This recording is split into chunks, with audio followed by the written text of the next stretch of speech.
Hi, good afternoon, and welcome to the Trauma Responsive Care Grant webinar. My name is Julie Mera. I work for the Department of Early Care and Learning, and I serve as the Community Partnerships and Projects Manager. This webinar is in partnership with Georgia State University. All right, so for our agenda, I'll do a quick run through of our agenda today, and I'll be talking for a few minutes about the purpose of the webinar and our Trauma Responsive Care Grant. And then I'll turn it over to Donna Dunn, who will provide a phenomenal training. This is one you will not want to miss. And during this training, she will provide strategies that will help you and your community develop your community-based trauma-responsive project plan, as it is a large part of your trauma-responsive care grant application. Next slide, please. On February the 3rd, which was last week, DeKalb announced 3 separate community impact grant opportunities for community-based organizations across Georgia. These grants will be awarded by DeKalb to local communities that propose projects that are best to help and ensure that families of Georgia's children from birth to age 5 have access to high-quality early childhood care and education, as well as other services and programs in your community. Funding for these grants was made possible by the $11.2 million Preschool Development Renewal Grant, or PDG, that Georgia received in January of 2020. PDG provides the state with a unique opportunity to strengthen system-level framework and better align critical birth to 5 services. Next slide, please. As mentioned earlier, within the DeKalb Community Impact Grants, there are 3 funding opportunities for communities to apply for and to receive significant funding. One is the 2-Gen Innovation Grants, or 2-Generation Innovation Grants. Another is the Trauma Responsive Care Grants, or the Community Transformation Grants.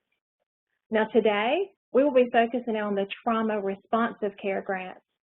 If you would like more information on these grants, the RFPs and the LOI guidance is housed on our website at decal.ga.gov and look under Funding Opportunities. Each grant requires a 30% in-kind match of funding and/or services. Now, Laura Wagner, towards the end of this presentation, she will give you more information on that. Next slide, please. For the Trauma Responsive Care Grants, as mentioned, Georgia State University is a key partner with us. Applications and LOI guidance for the Transformation Grants are posted on our website at that particular link right there. And this webinar is being recorded, and a slide deck will be posted there for you. And by Friday, February the 12th, we will have our frequently asked question document posted there for you. And as always, you can reach out to us at Community Impact Grants at decal.ga.gov. Thank you. Next slide. Thank you. I'm really excited to be here with you today to talk about this grant opportunity, the Trauma Responsive Care Grant. It's really important for us to emphasize that all of the Community Impact Grants focus on community collaboration.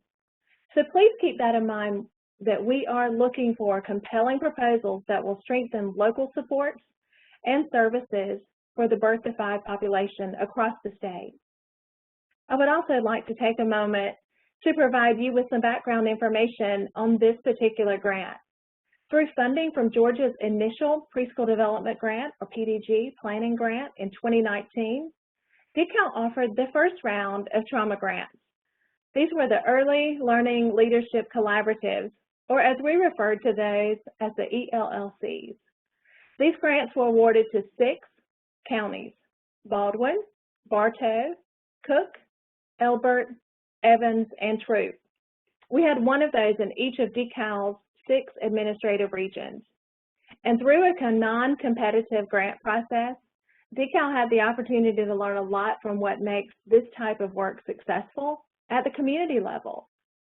Now for the 2021 funding cycle, we're pleased to announce that a second round of trauma grants, yes, these are competitive grants, with a new name and a new focus around trauma responsive care. Remember those 6 ELLCs I mentioned? During today's webinar, you will have the opportunity to see video highlights from some of them talking about their success stories. Next slide, please. So what is this grant opportunity about? The goal for this one-year grant opportunity is for you to think about a new way of collaborating. Think about how you and your collaborative team could use a trauma-responsive approach to identify the impact of trauma on children, caregivers, and families, and integrate responsive practices to support resiliency. This grant opportunity offers a one-year award up to $10,000.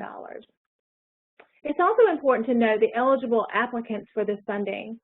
There are 2 types of organizations that are eligible to apply for these grants: nonprofits with a 501c3 or government entity, such as a state agency, a county or city government agency, school system, public college, or public university. Now, there are probably other types of organizations that may be interested in applying for this grant opportunity, but they're not currently a 501c3. Now, they could be funded through this grant, but they cannot be the main applicant. They would need to partner with an organization that is eligible to apply, such as a nonprofit with a 501c3 or government entity. For the timeline, the Trauma Responsive Care Grant applications will be due on March the 1st. Awards will be announced no later than April the 1st, and the funding cycle runs May 1st through April 30th, 2022. As a reminder, each of these grants will require a 30% match. Next slide, please. First, I should inform you probably that there is a lot of information that I'm going to talk about on this slide. And remember that all of this is outlined in the RFP on our website, so please don't feel overwhelmed. For this grant, we are looking for 3 things to be accomplished with this funding. The first thing we are looking for the grantees to do is to build a cross-sector collaborative team, one that will increase understanding and strengthen capacity related to trauma-responsive care for the birth to 5 population. For this collaborative team of 6 to 10 community stakeholders, you will need representation from the following organizations: Georgia Department of Public Health, Georgia Division of Family and Children Services, DFACS, Georgia Family Connection Collaborative, and Georgia's Pre-K program, Head Start or Early Head Start, local child care programs, local school systems, and local law enforcement. Each local cross-sector collaborative team will participate in 3 virtual trainings together. The training topics from Georgia State University include understanding the impact of trauma on children and understanding the impact of trauma on brain development. For the 3rd training, you will choose from one of the following: building resilience as a response to trauma, recognizing and managing secondary traumatic stress, or psychological safety, a pathway to resilience. In addition to these trainings, the cross-sector collaborative team will participate in 3 virtual coaching sessions, again with our partner, Georgia State University. The second objective is to develop and implement a community-based trauma-responsive action or project plan, whichever you want to call it. The development of this plan needs to be clearly defined in your proposal by focusing on the grant guidelines in the RFP. The implementation of your plan will focus on the trauma-responsive approach to identify the impact of trauma on children, caregivers, and families, and integrate responsive practices to support resiliency. Now, that is the first 2 objectives that this funding needs to accomplish. For the 3rd one, you will need to tell us in your plan what you will do to disseminate trauma-responsive local resources to families and providers related to the trauma-focused strategies that you outline in your project plan. We know that there are very few people that are gathering for events due to the pandemic, and for this reason, you will need to be creative and think outside of the box to accomplish this objective. In summary, Throughout this funding cycle, we will provide you with trainings from Georgia State University to be a trauma-informed community. But this grant opportunity is geared more towards becoming a trauma-responsive community. We want you to be successful, so be sure you are prepared to accomplish these three things.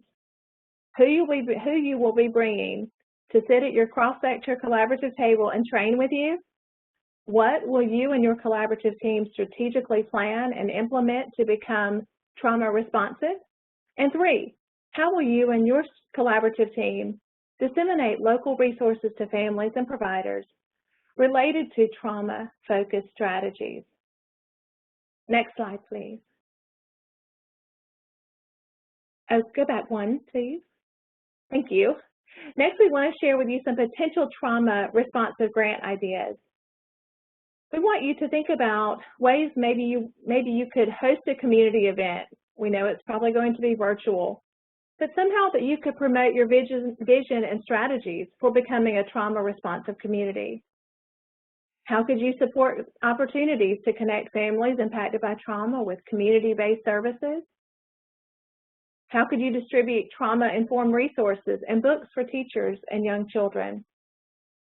Would you want to offer mindfulness trainings for parents, home visiting partners, and teachers of young children? And collaborate with organizations to offer trainings that will best prepare teachers to work with children that are unfortunately impacted by trauma. Next slide, please. In addition to the resources provided today during this webinar, you will hear are some additional resources that you might find useful.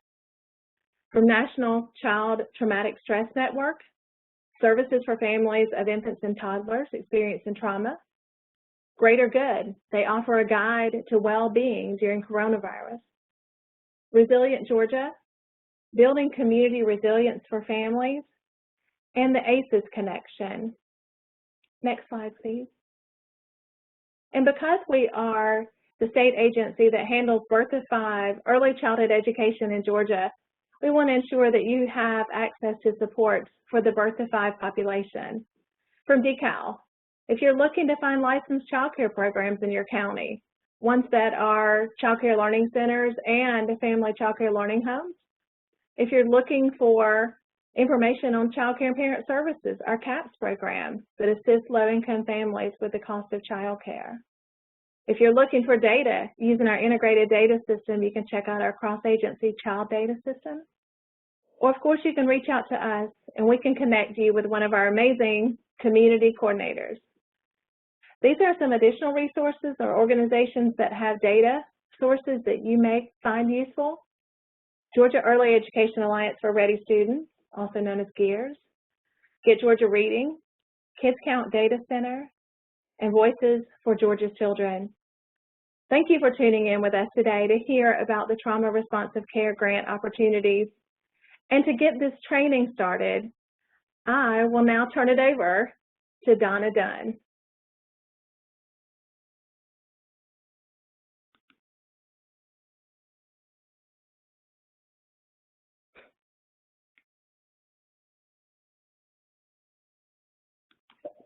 Can you hear me? Yes, I can hear you and see you. Okay, great. Thank you so much, Jill. My name is Dr. Donna Dunn, and I will be your trainer for today. And I really want to set the stage for what we're going to talk about, particularly if you think about the title, When Information Meets Action. So the first thing I want to put forth and get you thinking about is this.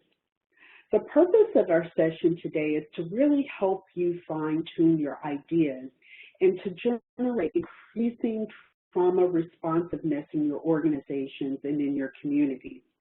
So to do this, we're going to look at the work that you're doing, and we're going to look at how we can move you from being trauma aware to trauma responsive. So I'm going to tell you a story. Consider Ricky. Ricky is a 3-year-old boy who cries inconsolably when his mother drops him off at school in the morning. His teachers thought that his crying would stop, when he became more comfortable in the classroom. However, he continues to cry every day and doesn't interact with other teachers or play with his peers. So Ricky also has a speech delay and gets very upset when the other students are loud or when his daily routine is interrupted. So one day, a teacher asked Ricky to talk about this drawing that he's doing. And Ricky talked about it, and he said this. He said, "Daddy hurt Mommy." Ricky's mother was later observed to have a black eye and bruises that were consistent with assault. I'm pretty sure that you might know a Ricky. I'll give you another scenario to think about. So here's Alexa. Alexa is a 4-year-old girl who's been kicked out of 2 preschools and is about to be expelled from her current school. She curses at teachers, hits kids, kicks, scratches, all of these really bad things, and she bangs her head on the table when she's frustrated. Alexa's behaviors are most difficult when she's transitioning from one activity to another. So when the teacher meets with Alexa's father, the father tells the teacher that Alexa's mother is a drug abuser and that, Alexa has seen her mother arrested by the police and that Alexa's mother often does not come home at night. So I'm pretty sure you might know of an Alexa as well. So I want to give you a couple of questions to think about as we talk about Alexa and Ricky. So what do you think these children have in common? And just give you a minute to reflect, and you can respond in the chat. So hopefully we'll have a little bit more interaction if you're responding in the chat. So what do you think these children have in common? And there is no wrong answer. Okay. Trauma, yes. So they've both been exposed to trauma. And so for the purposes of our time today, I see AZIP, I see lots of content coming up. So think about it from this perspective. They've both been exposed to trauma. And for the purposes of our time today, trauma is defined as an experience that threatens life or may cause physical injury. And it's so powerful in that it overwhelms. And so generally, traumatic events evoke feelings of extreme fear, helplessness, and reactions to traumatic events are determined very subjectively. And it's the experience of the child. And so the key thing to remember is this: trauma does not look the same for everyone. Everyone experiences trauma very differently. So then, now that we've got a foundation for understanding trauma, I'd like for you to think about this. 2 concepts, trauma aware and trauma responsive. And so as we think about our time today, give me 1 second. I don't know what has happened.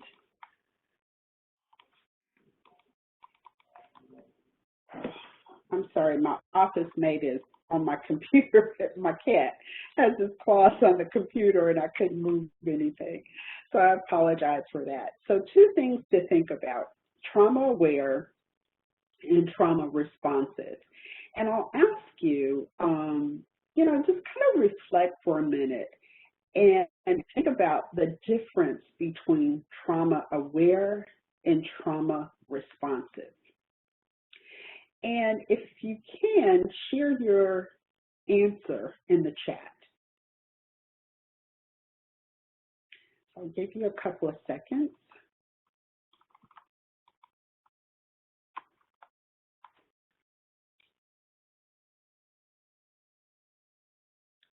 Okay, I don't see any chats coming in.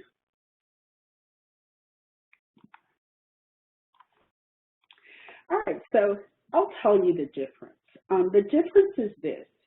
It's having knowledge about trauma, which is trauma aware, and it's knowing what to do with that information, which is trauma responsiveness. It's being informed or aware of an issue, but then being able to formulate and carry out a concrete action plan and respond to the issues. So being trauma responsive really means that there is an active response and engagement in practices that address the impact of trauma on children and families. As we talked about earlier today, this grant that you're applying for is really about trauma responsiveness. It's about taking the information that you learn about trauma, or that you may already know, and formulating an action that helps to curb trauma in your communities, and that makes you trauma responsive. So when we think about trauma, there are 3 E's I want you to think about. That's events, experience, and effect. And events are very simple. They're the circumstances that include extreme physical or psychological fear.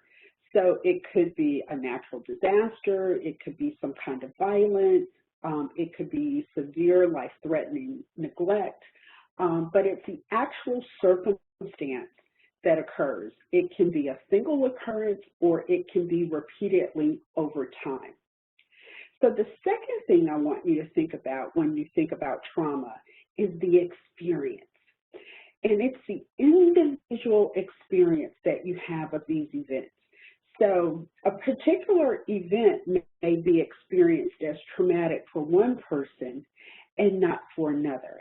And it's really simple as this. My sister and I laugh all the time. I know she's my sister.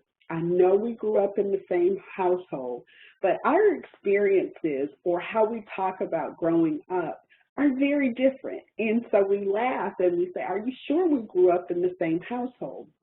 But it's really key to understand that everybody assigns meaning to experiences differently. And so what one person may not consider psychologically safe, or one person might consider physically disruptive, another person may not. And then the third thing I want you to think about are the long-lasting effects of trauma.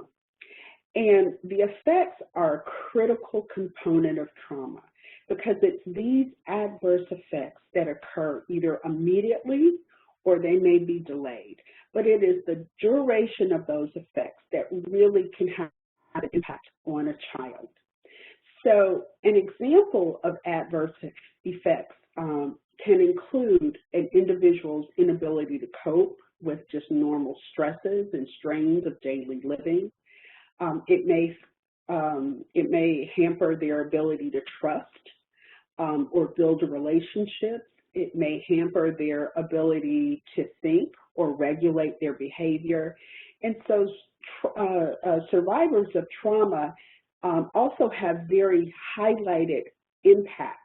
And so understanding the effects of trauma is extremely important. As we continue to lay the foundation, I also want to cover 3 key terms. And these 3 terms are really kind of at the core of how we talk about trauma. And the first one is adverse childhood experiences, ACEs. And I see in the chat that someone did indicate ACEs as a part of trauma. And so I want you to think of this. ACEs are the potentially traumatic events that occur in childhood from 0 to 7 years of age, and they're often preventable. And so it includes experiences that are physical, emotional, it could be abuse, neglect, caregiver mental illness, household violence. It's just a range of things. But ACEs is at the core of trauma for a lot of children, and the key to understanding ACEs is that ACEs, even though it may happen to you in, let's say, birth to 5 years, 20, 30, sometimes 40 years down the road, the effects of what happened in your childhood can last a lifetime. The next one term is complex trauma. And complex trauma is exposure to varied and multiple traumatic incidents, often in invasive and interpersonal nature. So I want you to think about it from this perspective.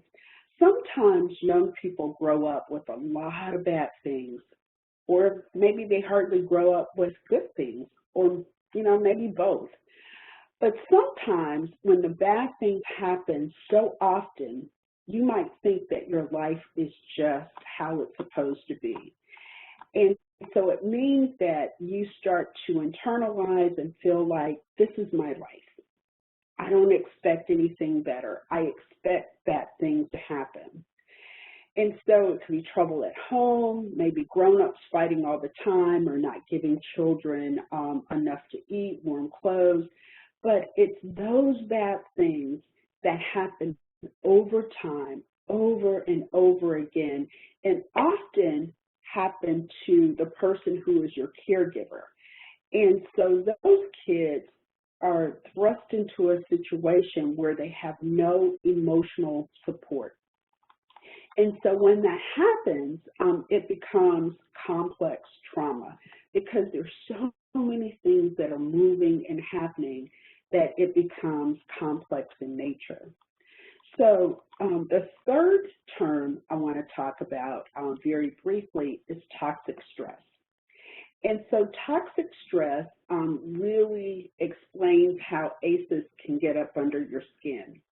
And so experiencing many ACEs at one time, as well as things like maybe racism, community violence, all of these things without supportive adults can cause what's known as toxic stress. And so it's the excessive activation of the stress response system that really can lead to long-lasting wear and tear on the body. And so for people who have experienced ACEs, there's a range of possible responses that can help. So it could be maybe therapeutic sessions, it could be mental health, work with mental health professionals, it could be meditation, physical exercise, it could be spending time in nature. It's a range of things. But understanding toxic stress is really key in helping to circumvent or help children move to resilience. And so it really is about helping kids understand what's happening, building those supportive relationships, which are the key in moving children to resiliency. So when you put all of that together, I want you to think about it from this perspective. Think about complex trauma, which all those multiple occurrences that are happening with no adult support, toxic stress because your stress hormones have kicked in, your stress response system, and you're in your downstairs brain, which is your fight, flight, or freeze place. And so if that keeps happening to you over and over and over again, what happens, particularly with young children, is there's modified brain development. And so children never get to their upstairs part of the brain. It's the part of the brain where you learn to reason and function and maneuver very easily. And you start to experience safety. But it's that modified place where you're either going to fight, you're going to run, or you're just going to shut down.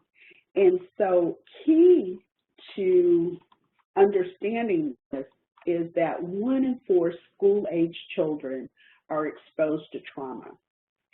So we don't think a lot of times that trauma is happening to the people that we know or in the systems that we know about, but that's not necessarily true. In Georgia, 1 in 4 children have been exposed to trauma. given that traumatic stress is a cause of adverse impact to brain development, these children may have disruptive cognitive, emotional, social abilities that limit how they learn in school.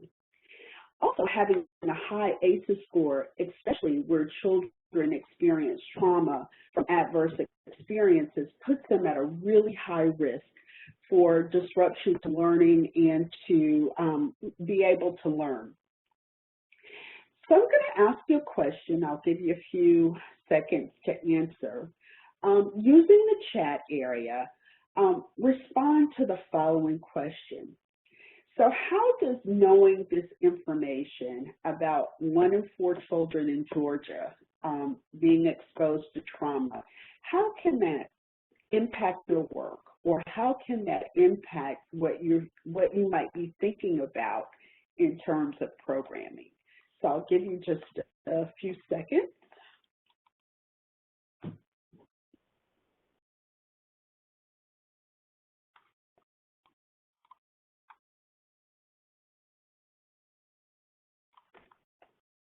I see operate with compassion and grace, yes. Are there other responses? Changing the approach to children, yes. Knowledge should be integrated into everyone's program. You're absolutely right. To be successful in helping to eliminate or curtail trauma in your organization, in your communities, you have to take the knowledge that you have and move it into action. And so think about this. When we think about trauma and brain development, the brain typically develops from the bottom up and the inside out. And so trauma interrupts that development, and it really turns a child's life upside down. So children cannot do more than their brains are ready for. So children who have experienced ACEs or who have been exposed to trauma show up in your programs, your preschool programs, your maybe Sunday school, your community, and they bring with them their experiences. And trauma affects their behavior, their emotions, their ability to learn. And so knowing that means that you've got to think about your work and how you move and how you work with these children a little bit differently. It's called changing your perspective. And so as we move forward today, and as you think about your projects, it's really important that you look through what I call the trauma lens. And so instead of saying when a child is acting out like maybe Alexa or Ricky, instead of saying what's wrong with that child, the lens causes you to ask the question, what happened to this child? What can I do with my position, my role, to make it better for them? And so having a trauma lens means that we aren't putting blame on children, but we are trying to understand what the issue is, and we are looking for resources and we're using strategies to support them. Because the ultimate goal is to help children build resiliency. Children who are resilient are children who can bounce back and learn to have healthy, normal lives. So what does all of this mean? It means this, that you've got to think about change. So I'm going to take us all the way back to where we started. But I want you to think about change from 3 perspectives. So the first one, individual. And the individual change that you need to be thinking about are what are the things that you can do differently in your individual practice. Maybe in the way you respond to children, families, or maybe how you provide services to children and families. What could you do to be more trauma responsive? So I'm going to say that again. What could you do to be more trauma responsive? So building on your individual change, let's talk about organization. And so what changes could you help to bring to your organization around its practices and policies regarding trauma? What influence maybe can you have on the way your colleagues respond to children and families who have experienced trauma? Or if you're a leader in your organization, maybe your staff, and how they respond. What is it that your organization can do differently to become trauma responsive? And then the final place I want you to be thinking about in terms of change is community. What changes can you help to bring about in your community or in your region? Remembering that the foundation of this grant is not an individual organization, not an individual person, it's not an individual organization, not just an individual community, it's a collaboration of individual, organization, and community to move organizations forward. So I'm going to give you maybe just a second or two just to jot down your thoughts about change from those perspectives.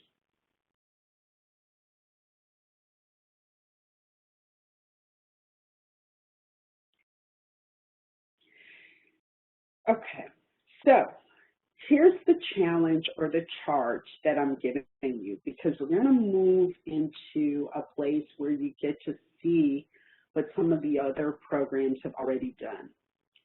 So during the remainder of our time together, I'm asking you to reflect on what you're learning, and I'm asking you to ask yourself, how can I use what I'm learning today to build a trauma responsive project?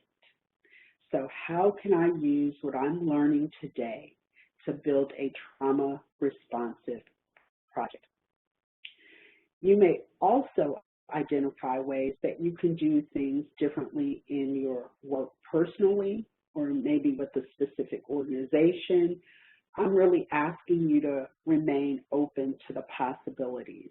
But the goal here is for you to be thinking about how can you become more trauma responsive in your work.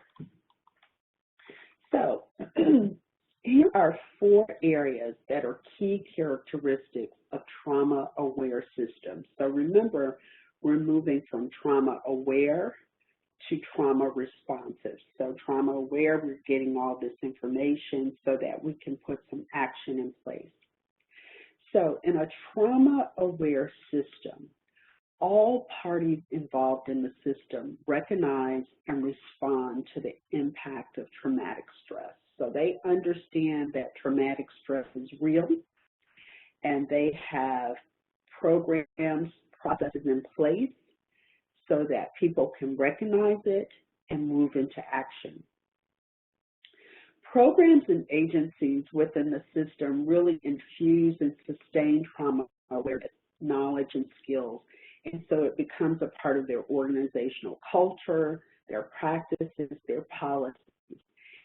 So that different organizations within the system, because they're interconnected, and professionals that work in that organization or in those organizations are working in tandem, in collaboration, so that anyone who is involved with a child or their families understands trauma, what it means, and what they can do.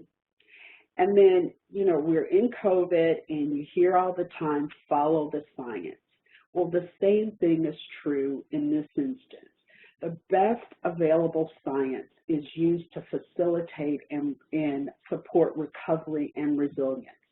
And so it means that you've got to understand what the literature says, understand those practices, because the ultimate goal is to move kids and families to resiliency. So you really want to think about the context of early childhood learning. And a trauma-aware system recognizes that trauma affects the staff, the students, the families, the communities, and that a trauma-aware system moves to the other side of the spectrum by taking action to infuse knowledge about the impact of trauma and how to move beyond it.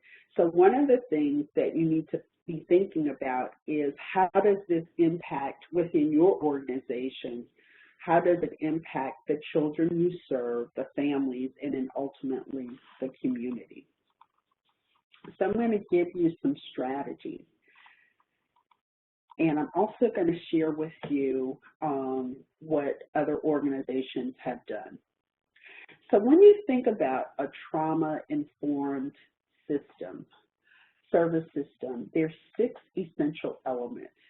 And at the core of a trauma-informed system is the child, the family that serves as a support to that child, and then ultimately the service system that supports the family. And so at the center of everything is the child. And within those 6 areas are strategies that you can do to support the child and the family. So I'm going to go through each of the 6 strategies. We'll talk a little bit about them. I'll share a video with you of programs that are meeting the guidelines of the individual strategy.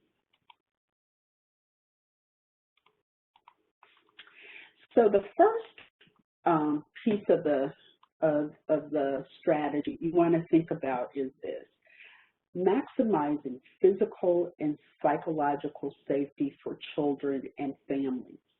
And so I'm going to pause a few seconds here and ask you the question, what do we mean when we say psychologically safe? When I say psychologically safe, what do I mean? So if you can respond in the chat.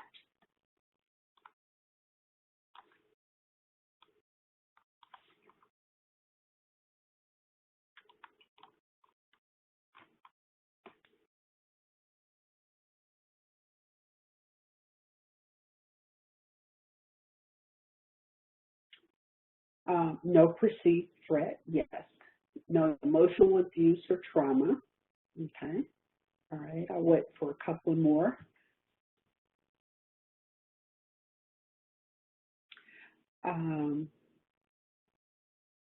If they make a mistake, it's not blown out of proportion, no abuse, no trauma, supportive, caring community. So all of those are really great answers. And I want to extend it just a little bit more. Psychological safety is the experience of feeling safe, secure, protected from danger or harm. And it relates not just to the child, but their family members, but it really is about the perception of safety. Because we know that a child may or may not be safe, but it's about, do they feel safe? And so remember when I said trauma looks different for everybody, the same can be said for psychological safety. Psychological safety looks different for each person.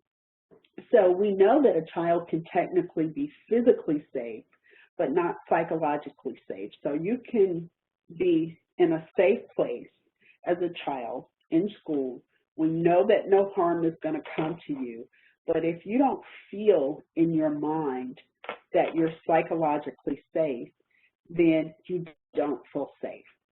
And so in a trauma-aware approach, the learning should promote wellness of the students, and it ensures that they feel safe, supported socially, emotionally, academically. And I would encourage you to take our course on psychological safety. But think about this: regardless of the organization you work with, where you sit in the organization, we all can practice and help kids build psychological safety. So I want to take a look at a program, and it's an example of how one of the ELLCs used what they learned about trauma to create a way to help ensure the physical and psychological safety of the children that they serve. So I am going to share with you a video.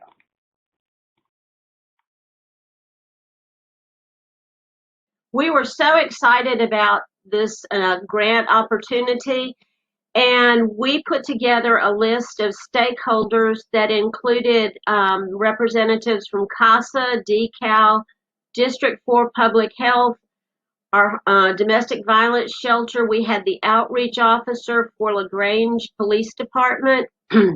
We are fortunate that one of the members of our Women's Leadership Society is a retired licensed occupational therapist, so she helped us a lot with this initiative.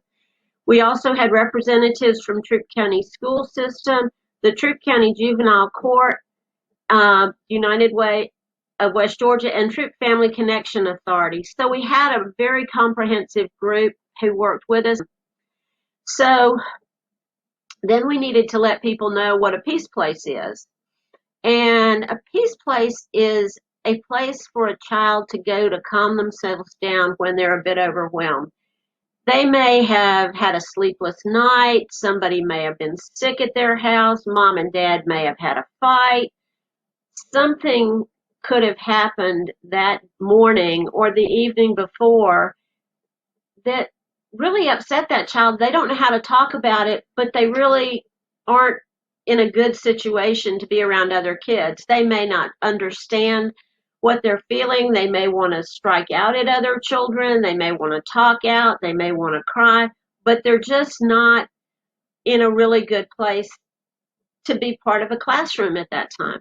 But a peace place is not a timeout. It's not a place for a timeout. It's a place within the classroom that's slightly separated, that has toys, books, weighted blankets. We have white noise machines. We have sound canceling headphones.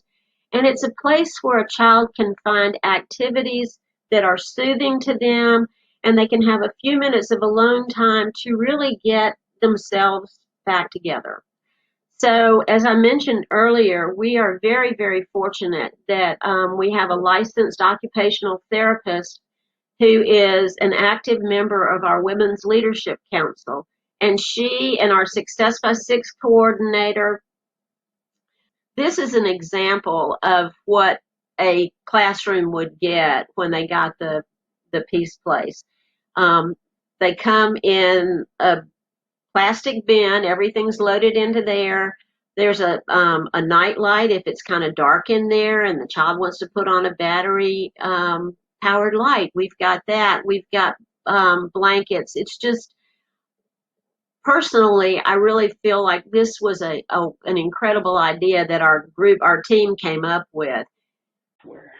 That's an example of what Troup County ELLC did. So in building psychological safety for their community, they built what they call the peace place.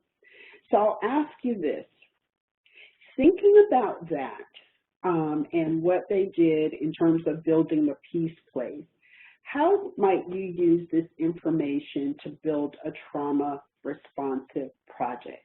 How can you use this kind of information to think about creating psychological safety in your programs and in your community?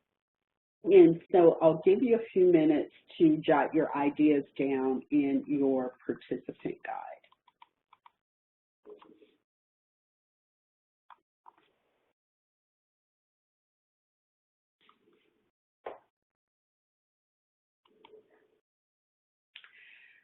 So moving along, I'm going to talk about the next element, and that's identify trauma-related needs of children and families.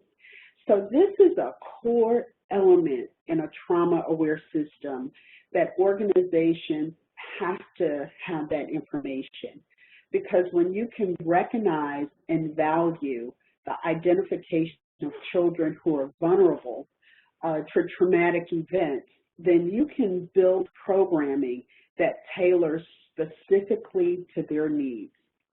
So what you want to think about, or what you might want to consider, is the presence and or impact that trauma exposure has on a child's academic performance, maybe their behavior. How can you connect? There are also some environmental situations that you might want to think about: poverty, high instances of substance abuse, crime in the communities that these kids live in. And those are also great indicators of potential exposure to trauma. Also, as educators also as educators or community providers, you want to really come to know the families and children that you work with. So in doing so, you can pick up on child abuse, neglect. You might be able to determine homelessness, unstable living situations, exposure to domestic violence. I'm going to share with you a video from Cook County, which is one of the ELLC programs. And very phenomenal program because they give you great information on how they use the data to identify the needs for their children and families in their community. So I'm going to show Cook County.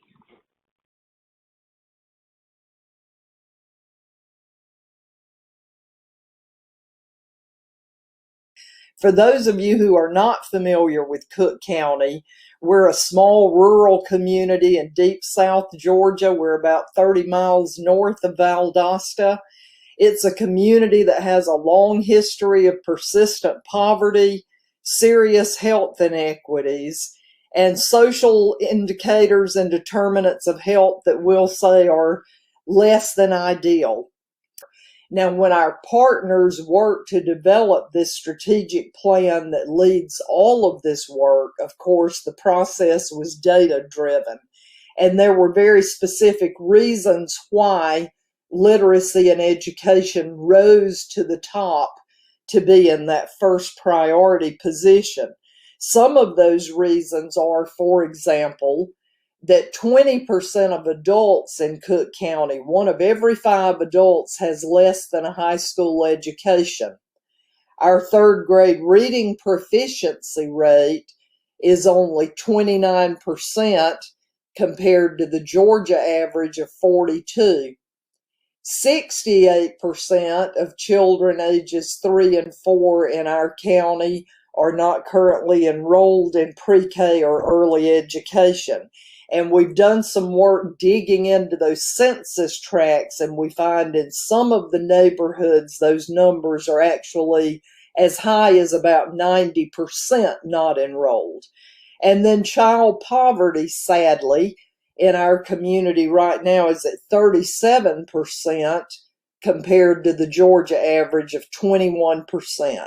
So that gives you a feel for the way that we look at the data to find the priorities that we're focused on, and those are our 3 priorities. So if that's what trauma looks like in our community, and we understand the impact of it, then here's a quick look at some of the efforts taking place in our collaborative to build resiliency and offset the impacts of trauma. We also provide training opportunities for our partners as a way to help build resiliency. Next, we build resiliency by creating and maintaining partnerships with regional, state, and even national partners. This includes groups like DECAL, of course, Get Georgia Reading, and the National Campaign for Grade Level Reading. And then we also partnered with our local school system to create an early intervention initiative to connect families into the pre-K pipeline. So the Baby Hornets program, We target children ages 0 to 4. We provide educational resources, home visits, and family events, while also at the same time connecting those parents and families with social and health connections to help meet the immediate needs of their families.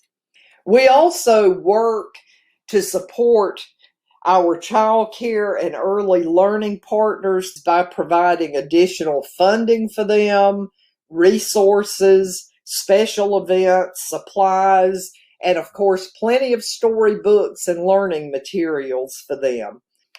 And that same type of support flows over into our after-school programs at our local Boys and Girls Club.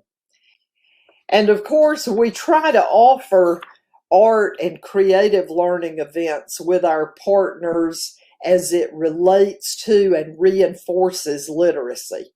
And then finally, what I wanted to share with you is a couple of ways in which we have reached out during the pandemic when COVID hit, and with some amazing private donations that we received, we were able to distribute over 100,000 pounds of emergency food to several hundred families across a 6-month period.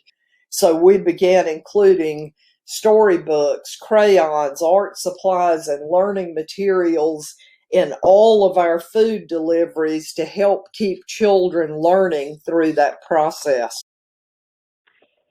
So as you can see, this was a program that really used data to drive their response.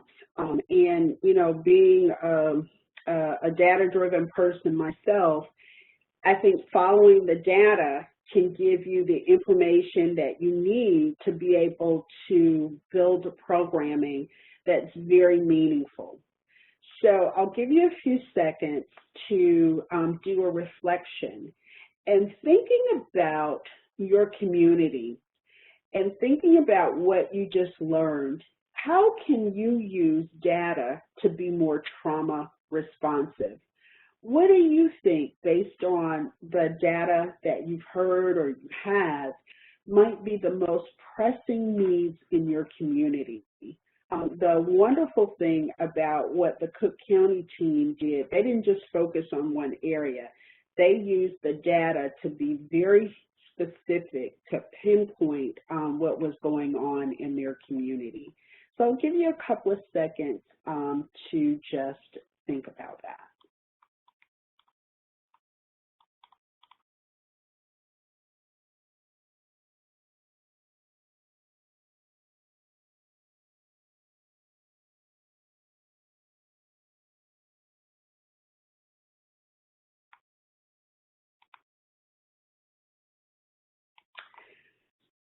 Okay, so the third thing in a trauma-aware service system is enhancing child well-being and resilience. And so these efforts are done to make sure that children get to resiliency. As I've said before, resiliency should be the goal of trauma-responsive programming, because it's not until a child reaches resiliency that they're able to cope with what's going on. They have the tools to be able to regroup and keep moving. So I'll ask, and please respond in the chat, what are some examples of how well-being and resilience could be enhanced in the children that you serve? So what are some examples of how well-being and resilience could be enhanced in the children that you serve? And I'll give you a few seconds to respond.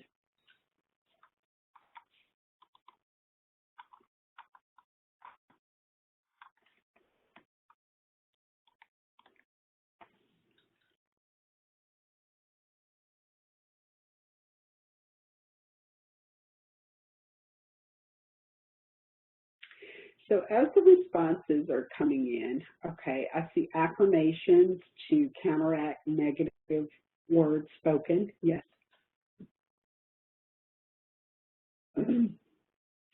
As the comments are coming in, I'm going to keep going. So think about this. In a trauma-aware system, it's important that all children who have experienced any kind of trauma should have access to supports. And these supports should be in place to help them build resiliency. So the supports can be formal supports or informal supports, but it should provide the opportunity for children to experience the support of a caring adult. Remember, in complex trauma, one of the main things that's missing is that support of a caring adult. So in addition, there should be referral and access to services for treatment who need a higher level of intervention to address the stress. And I see in the chat people are starting to chime in. So teaching positive affirmations, yes, you know, helps a child, even the parents and children to reach a different level of resiliency. And yes, making sure that families have resources, very, very important. And so let's take a look at a very unique program, and it's the program is called Chess and Community, and it focuses on well-being and resilience in children and youth.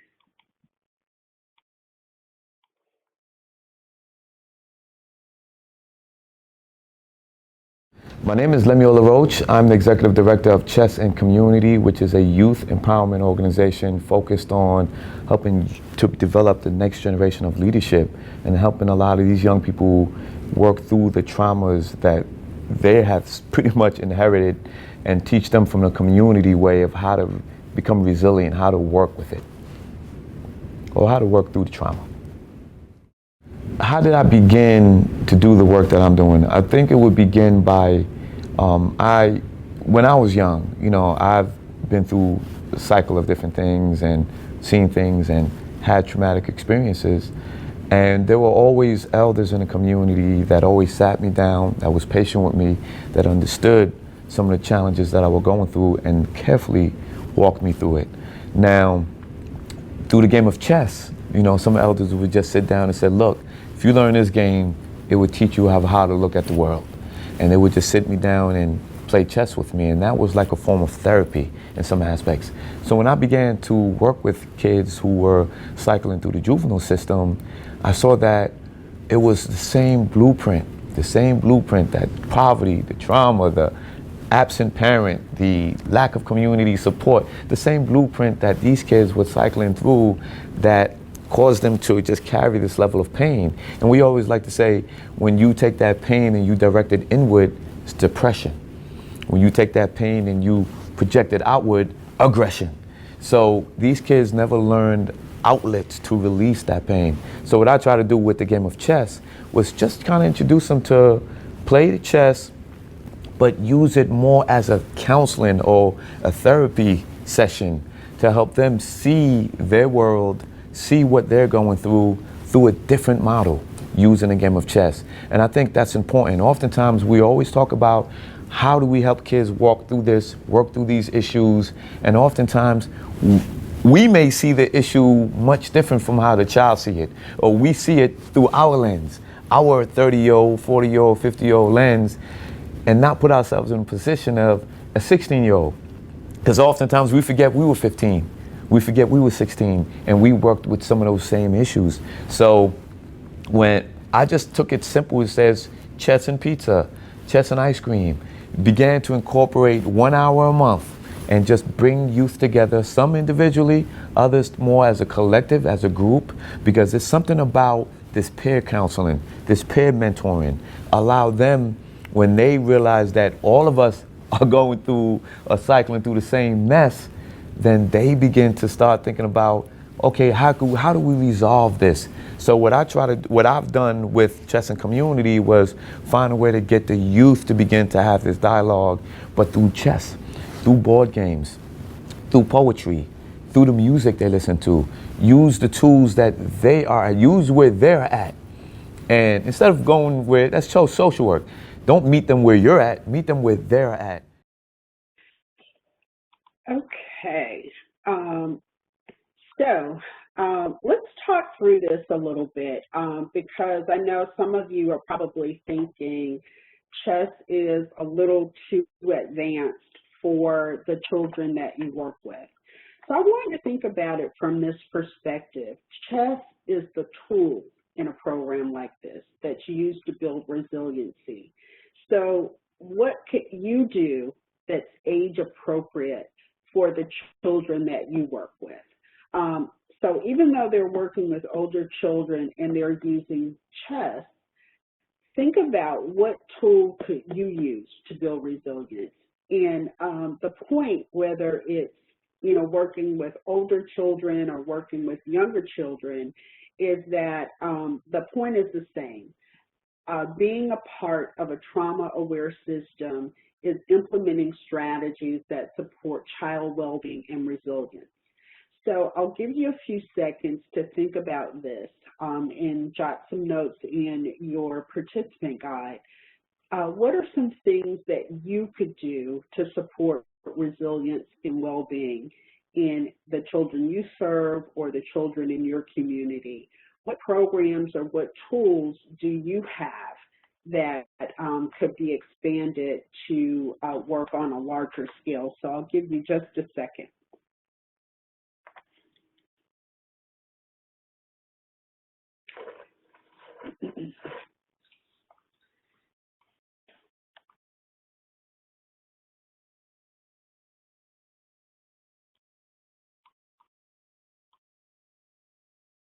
Okay, so I'm going to move on, and as I'm transitioning to the next element, which is enhancing family well-being and resilience, I want to remind you that the reason we're going through this and the reason I'm giving you this information is to help you generate ideas about programming and what you could do.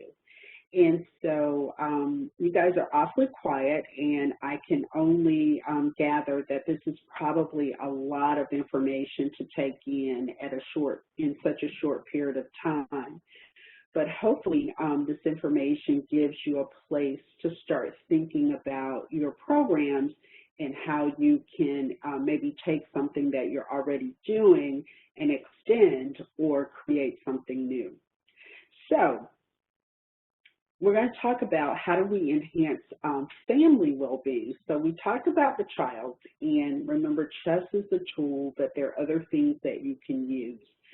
So thinking about families, what might be some things that you could do with families to promote well-being and resilience with either families or caregivers? So I'll ask you to share your responses in the chat. So I'll give you a few seconds for that.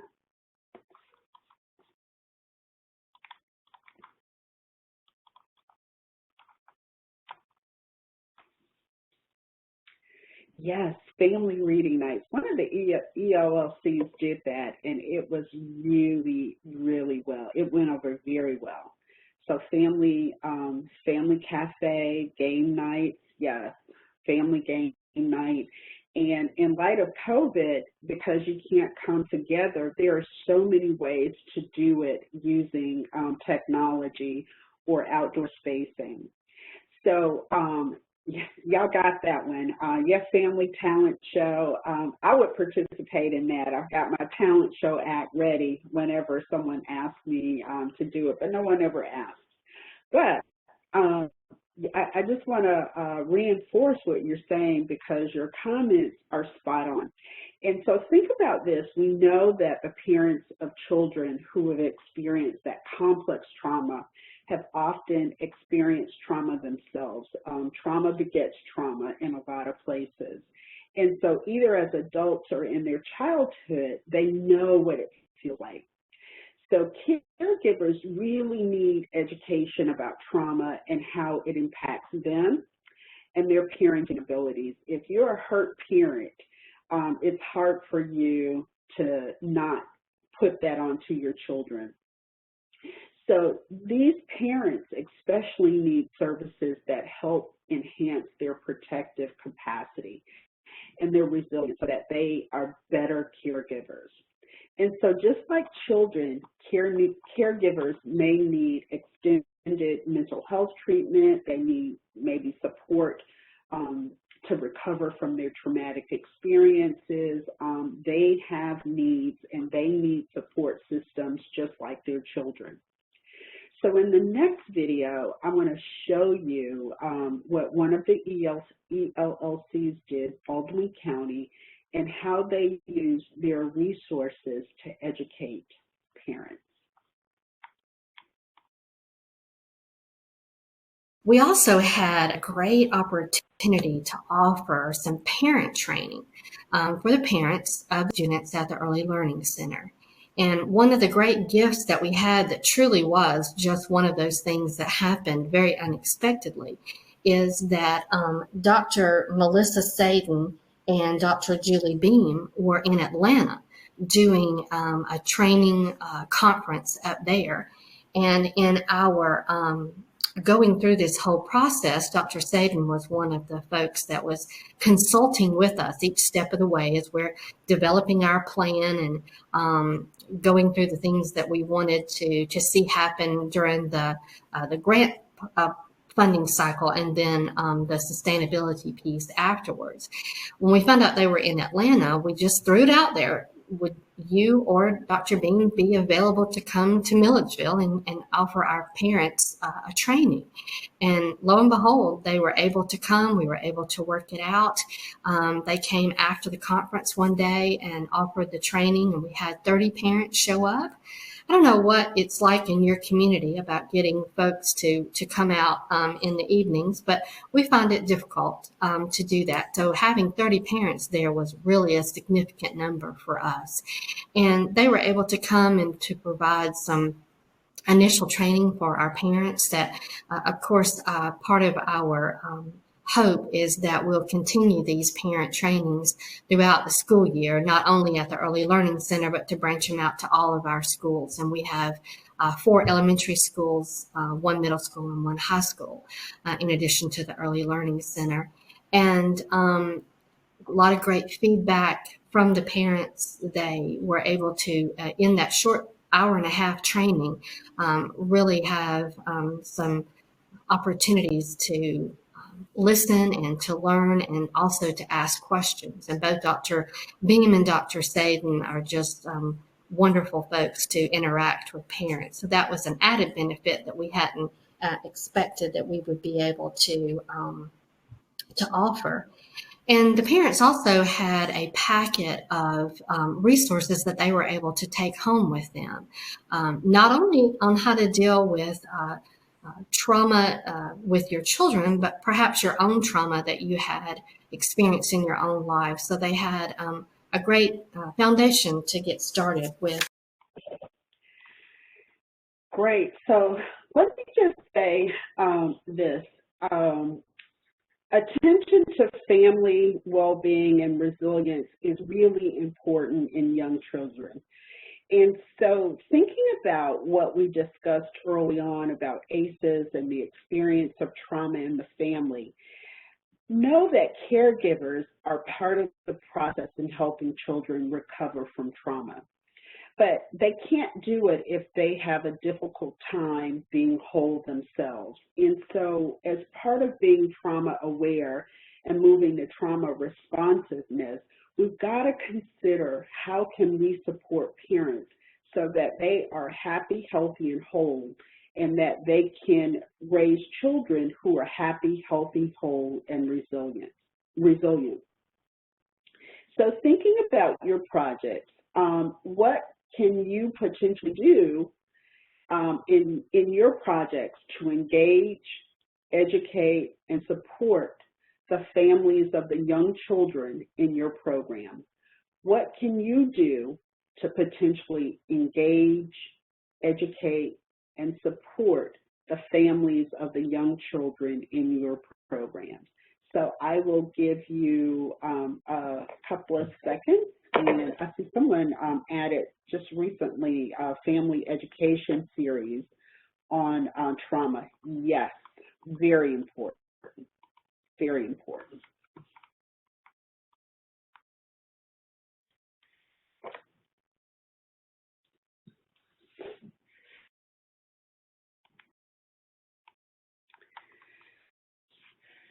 So we've talked about how do we help children, how do we help families, and so now let's talk about well-being and resilience for those working in the system.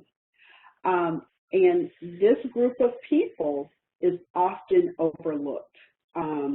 I have a niece that's studying to be a counselor, and so she's going through all these classes, and she's like, if I take in all of this stuff, where do I let it out? And I said, people who help people have to have a place where they can become resilient. And so that's what this is about. So many of those who work with families and children have experienced trauma or at the risk of experiencing their own physical and emotional stress just from helping others. And so this reaction to working with traumatized individuals is referred to as secondary traumatic stress. We do a wonderful class on this. And so STS for people working in the system can lead to very negative outcomes for the individual that they're working with as well as for themselves. So usually when people are experiencing STS, they may have anxiety, depression, very poor coping skills, social isolation. And in organizations that have high secondary traumatic stress, you'll see high turnover and burnout. So in a trauma-aware system, the impact of STS or secondary trauma should be acknowledged and addressed. You can't ignore it. It is a part of the work that you do. And so you've got to be able to address it. And so the well-being and resilience of those working in the system has to be a priority. You know, it's kind of like when you get on the airplane and they're giving the instructions about, in the event of an emergency, put your mask on first and then help. And it's the same concept here. You can't help others if you're not okay. And so those working in the system have to put their masks on first so that they are in a position to help. And so this whole concept here is about teaching staff how to practice self-care. How do I take care of myself? How do I promote wellness for myself so that if I'm well, I can help someone else? So we're going to watch a video of a professional who works in helping organizations as she discusses some of the things that they do in their organization to support staff.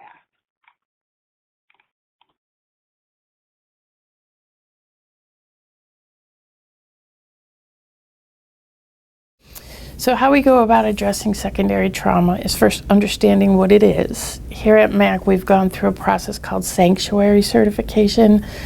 We're the second agency in the state that's gotten certified. The Methodist Home in Macon was the trailblazer for all of this. And it really forces you, it encourages you to look at all of your processes, your policies, your ways you do business in terms of not only how you're responding to the trauma of the kids you're working with, but the staff who are working with the kids. It's really difficult to work with kids who've encountered and experienced trauma, particularly in group settings, because there's such an impact on the staff that work with them. Most of the staff that go into working, foster parents, staff members who go into working with young people want to do that to help them, and then they get yelled at or cursed at or treated badly, and it's really hard to say, wow, that's because they've suffered trauma. So having coaches and supportive people around who can help translate that out, and then helping people in our profession self-care appropriately. Everyone should have a self-care plan. By the way, Foster parents don't have to have one. It's not part of the certification process. I would love for it to be, because it's important to know what you should do when you're feeling the signs and symptoms of the kid's trauma. And it's not uncommon for people to not take care of themselves and then wind up getting burned out or making a bad decision that they wouldn't make. Here at MAC, we incorporate into our day of training that we do every month 30 minutes of self-care. We have different rooms set up. The coloring room, the meditation room, the game room, because everybody does different things to feel better about their job and reground themselves. And it's been a really interesting dynamic to watch our staff first resist that, because we're not supposed to take care of ourselves, and then embrace that. We have a walking club too. We have some staff who are learning self-defense, and we have an instructor on staff that just happens to be willing to do that for free. So trying to help people find individual solutions to their stress, their burnout, their secondary trauma is really important to us. So, as you can see, they've gotten really creative with their self-care, and every time I watch that video, I start thinking about some of the things that I do for my own self-care, and I have become a person that colors. It is so relaxing, and just helps me get into this very calming space. The other thing that I've learned to appreciate, particularly in the pandemic, that I didn't recognize was very calming for me before, is quiet, where there's nothing on in the house, and I can hear myself breathe, I can hear myself think, I can do deep breathing. And so thinking about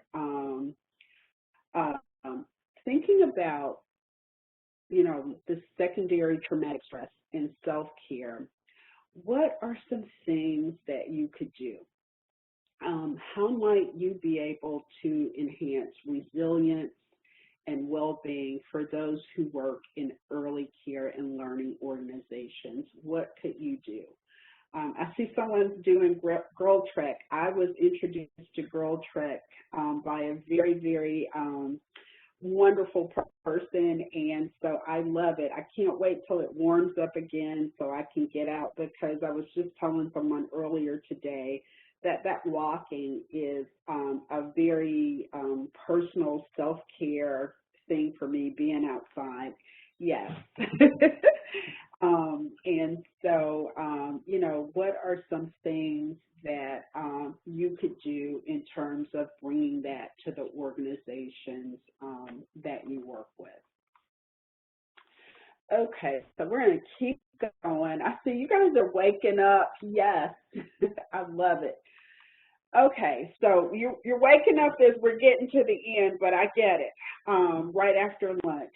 And so another area to think about, and this is huge, because you heard Jill talk about how collaboration is important, so you can't do this in a vacuum. And even though that's part of the grant, it's also what the trauma-aware system does. So in order to move to informed, you've got to be aware. And so that's partnering with other agencies and systems. And it's as simple as this: no one agency can function on their own. In a trauma-aware system, it's really important that agencies and different systems partner together to work through trauma, to help support children and families, to build that trauma-aware lens in their communities. So what you do from your place in the system is really, really important, because it really contributes to a goal that pushes for better outcomes for young children. So thinking about that, think about yourself as the touch point in the system, where different professionals are touching the same children and families, but in different capacities. And how can you do that in working together? In the video that I'm going to show, you'll hear about a collaborative effort that involves multiple agencies, academic disciplines, and community members.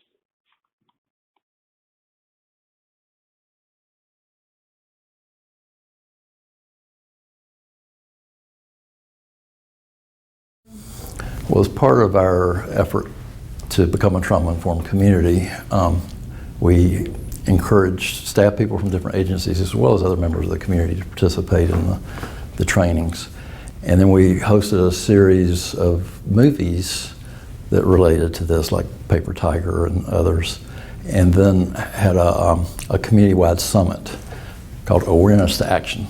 So we spent a good bit of time building awareness, and of course we continue to do that, but then moving beyond being aware, so what are we going to do about it?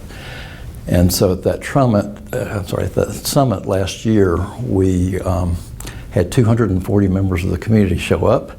Our initial goal was 100, and 240 was the capacity of the room. We might have been able to get more, but we spent a day and a half, literally, a few plenaries, but most of it was sitting at round tables and really rolling up our sleeves.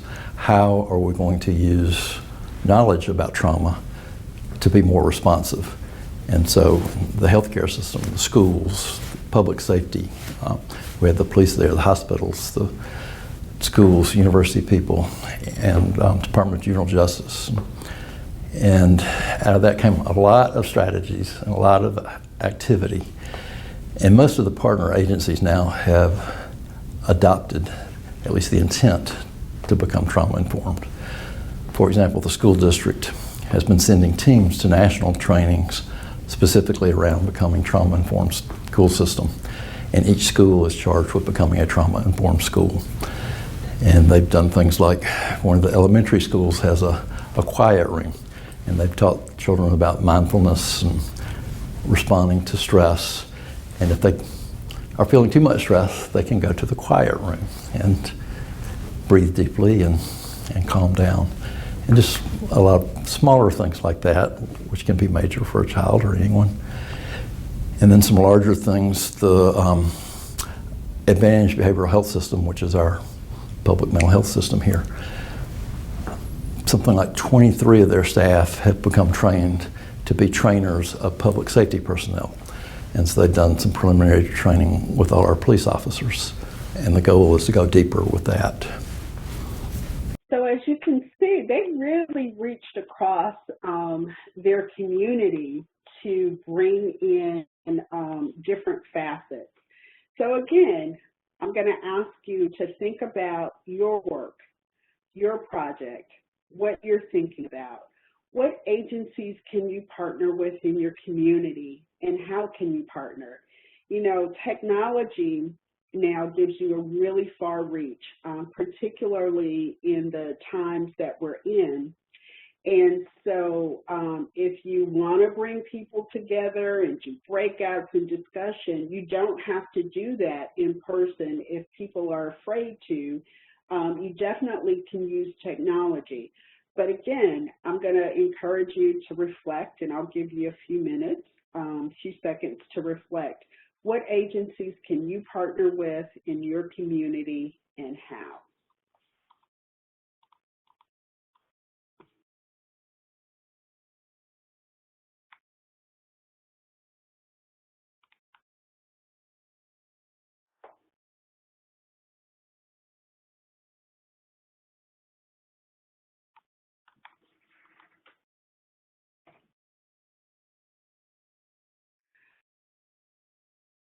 So I'm going to bring us back full circle and remind you that at the core of a trauma-informed system is the child.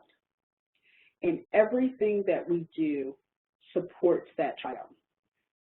Supporting the child is the family, and supporting the family is the service system.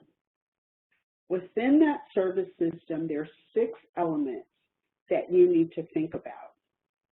How can you maximize physical and psychological safety? How can you use the data to identify trauma-related needs? How do you enhance child well-being and resilience? How do you enhance family well-being and resilience? How do you enhance the well-being and resilience of those working in the system? And then finally, how do you collaborate across systems to establish those community partnerships, which are essential, because those partnerships are what creates that family system. So here's some things I'm going to close with. Change starts from within. As we started today, we started with talking about change. And development and change must begin with you.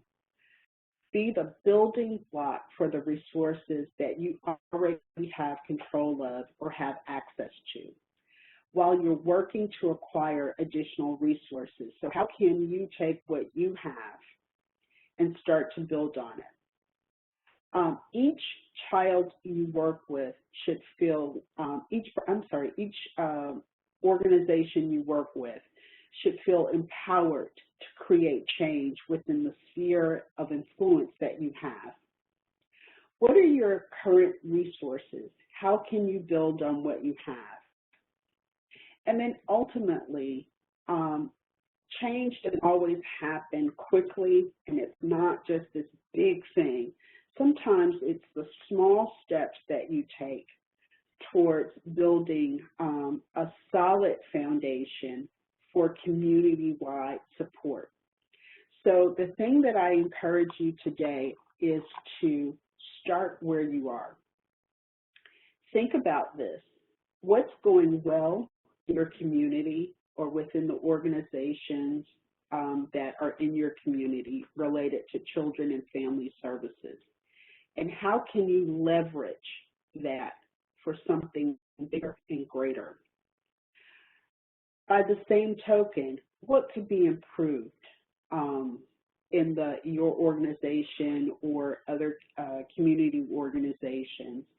And then how do these improvements relate to the essential services that we talked about?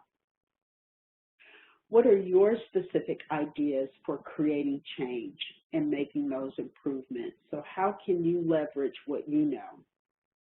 And then what do you need from your team and other people to make this idea come to life?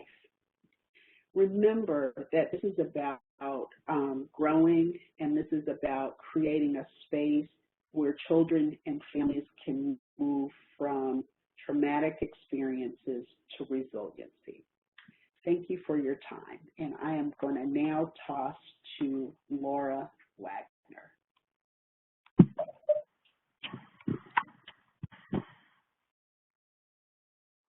Thank you so much, Dr. Dunn. Thank you for a powerful and impactful presentation this afternoon.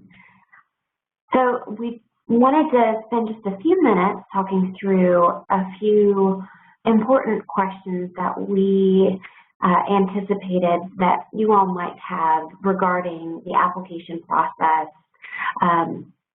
ahead. And we hope that you will strongly consider applying for this particular grant opportunity. Next slide, please. One of the questions that we thought you all might be interested in having the answer to was, what is the process for receiving funds from DECAL for these grants? So these are actually grants based on a cost reimbursement basis, meaning that the fiscal agent that would be awarded one of these grants would be responsible for fronting the cost for each purchase, which DECAL would reimburse the fiscal agent for on a monthly basis. We also thought you all might be interested in hearing a little bit more about approved and prohibited uses of funding. So ultimately, we wanted you all to know that we will work with the selected grantees to review budgets as part of our contract negotiation process prior to executing contracts for the grant terms. But to add more specifics to that, generally speaking, prohibited uses of funds do include food items or meals, child care expenses for families, regular tuition or educational supplies for families, children, or student parents salaries and/or benefits for staff or volunteers, and capital expenditures such as building improvements. In case it helps you all to think through a budget in terms of permissible uses of funds, again, generally speaking, permissible uses of funds might include things like payments for staffing, consumable supplies, and one-time expenditures that can be sustained through ongoing partnerships in your community. Printing costs for materials such as marketing flyers, meeting materials, banners and posters, and promotional and educational materials. Also, permissible uses of funds would potentially include fees for contract services such as meeting or training facilitation. You could also consider rent for meeting or office space, the cost of educational items, books, curriculum materials, and office, events, and meeting supplies. And lastly, personnel-related expenses, including pay for contract staff engaged for the scope of the project or for a pro rata share of an FTE. All right. And then lastly here, although we do look forward to answering any questions you may have this afternoon for us, we wanted to talk a little bit about the match requirement. So these grants are each for up to $10,000. And I apologize for the extra noise in the background. My dog is coming to join me in the room where I am.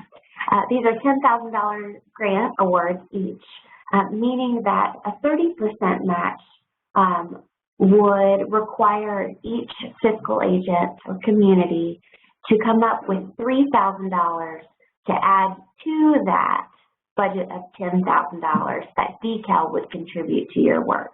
So $3,000 would have to be matched from community sources, and $10,000 would be from the PDG fund that DECAL would distribute to the fiscal agent. But why is there a 30% match requirement for each of these grants? Well, a match is required here to allow for more partners to be involved and to increase the impact of somewhat limited federal dollars here.